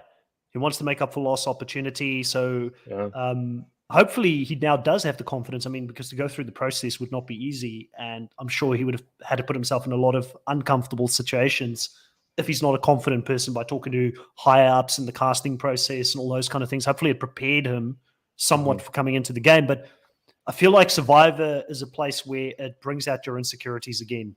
So if you struggle with that your whole life and you're suddenly everything's taken away from you, the comforts of your home, your food, your family structure, your friends around you, whatever makes you feel comfortable in your own skin gets taken away from you. Sometimes you kind of roll back into that insecure person that you're trying to avoid, I think, because there's no place to hide. You can't distract you. We've got so many distractions these days in life. Like if you feel bad, jump on your phone and text someone. If you feel bad, put something on Netflix. If you feel bad, there's stuff there. You're never without things to distract you from your inner demons. And I feel like if he truly has overcome them, that is good. But if he hasn't, and there is still that there, but he's distracted himself in the last couple of years, that might come back out again. I don't know if that's too deep or not, but that's just something I think that happens out there. Well, I will say it's his occupation is pretty crazy. I mean, the fact that he's a gay man, young gay man, principal in Provo, Utah. If you guys don't know, Provo specifically, that's where BYU is. It is that is a Mormon, like probably the most Mormon place on earth. And wasn't Tyson Apostle from Utah or something originally as well? And he was a Mormon. I don't know if you guys don't know, I actually used to be Mormon myself. My area in Arizona is very Mormon as well. Which is funny, where Tyson actually lives in the same town as me, which, he's now left, and he said he wanted to get away from Mormons, but he moved to another place that's super Mormon. Weird. But but just like, me kind of knowing the culture and stuff, like he absolutely gets crap for being, the parents in his school district, a lot of them are probably not happy that he is their principal. I feel like if it wasn't, because we have Mateo here says, I actually think Sean would do pretty good. I mean, his tribe seems chaotic, but I could see him teaming up with Caleb or even anyone. He got nothing in the promo, but that could be a trick to us, since the last few promos, the winner was featured in it heavily. I think one of the things, again, that it brings up for me is why I feel a bit deflated about Survivor in its current state is because we're just not mixing it up. We're not doing anything new. It's the same format again, 3 teams of 6, which doesn't help they have at all for someone like him to be in a team of there's no place to hide. That's what the new era of Survivor, if women are being disadvantaged by that, which it's possible, there's an argument to be made. We've had a couple of seasons now, some of it, 2 of the seasons women did well, 2 of them they didn't do so well, and so it could still go either way. But I do think that having a 6-person tribe where you've immediately got to look at a weak link, whatever that is perceived as, is not good for maybe some of the women that play the game or some of the men that play the game that are not physically inclined. Even though that is overrated, I understand it's overrated because the puzzles a lot of the time does become the equalizer. The 6-person tribes is getting old very fast. Like the people that are getting angry at Drew and bringing hate his way online, they should be getting angry more at production for continuing on with the 6-person tribes. Well, I do want to clarify. They're not like hating on Drew. I think they're just low on him. They're just hating on production for casting Drew or somebody like, in that archetype. Right. But I agree. I mean, and I know earlier we were saying that a lot of the people in their hot takes were saying stuff that, first of all, weren't hot takes, and second of all, were like specifically takes that are like kind of sucking up to production. But one take that I liked a lot was from, I think it was Kendra, who said basically what we just said. We need to stop with these 3 teams of 6. We need to go back to, which is so funny because we were complaining about the 2 tribes of 10 every season just a couple years ago. But so I think variety is the spice of life, man. Like you got to keep. I'm not saying like for some other reason. I just feel like it's this laziness. We've got this structure. We've got everything in place how we want it. We're not going to change it because it takes less thinking for us to, or less planning, or less resources or money to change the season up every season. Anyways, it's so dumb. Chris here brings up. She says, "You are right, Jake. It is tough sharing personal details about your life with students, community, especially in a religious area." So. There you have it. More people agreeing with you. But it's the end of the podcast here, guys. Which team do you like? Who do you think has got the winning team here? I'll maybe close this poll that ended up on 48% of people loving it, 33% saying midcast, and 19% saying not great. And I'll start a new poll. And in this poll, we'll talk a little bit about who do you think is going to be the winning team here. Let's get that up and running. Any thoughts from you, Jake or Kahuna, about the teams while I get this started? I think who knows? Like I don't think any, like if people are going to be looking at our teams and going, this team's better, this team's not. I don't know how you make that decision based on what we've been given so far. Chris started out by saying that a lot of the players look pretty similar. The archetypes are there. Andre Lee's apparently Chris or Jake, so just not me. Yeah. Variety is the spice of life, Kahuna. You can't keep winning, okay? You can't keep winning. Yeah, come on. I think it looks a little bit, when I look at it now and the way it all sort of fell out, the fact that I've got 4 women to 2 men and Sean is one of my men as well. Like, I don't know. Like, hopefully it's a queen season. We'll see. You better pray that the blue team does well, because you got all 3 women on that tribe. You better pray that the yellow team does well. I don't know. And I've got to hope that the red team does well. It's like... But what I'm saying yeah, the is women, the women, and we've already discussed how women have tended to be taken out earlier. That's true. I can't believe I said that earlier about women being this, like, it's the track here, and then I look at my team, I'm like, that's great. Andre, that hurts, buddy. That hurts. That's all I'm going to say on that one. All right, let's have a look at where the votes are sitting. At the moment, we've got 50% of people saying Team Jake, 33% of people saying Team Chris, and 17% of people saying Team Kahuna as the team that they like the most here on the live. But you doubt the champ. I've got track. We should have had the music. We should have had music playing as you came in. The champ is here. The champ is here. The champ is here. All right. Let's get this wrapped up, everyone. This has been a lot of fun talking about this upcoming season. If you do like this content and you want to see more Survivor content and other reality TV shows, even Wheel of Time, if you're a Wheel of Time fan, is now on the channel as well. Please consider subscribing to the channel, hitting a like on this video, putting the notification bell so you can be informed the next time that we go live. It's been a lot of fun talking to both Kahuna here and Jake. Everybody in the live, thank you for taking part and being so active throughout all of this as well. And everybody in the live and everybody watching this later on, grab your torches, head back to camp. We'll catch you guys next time. Bye.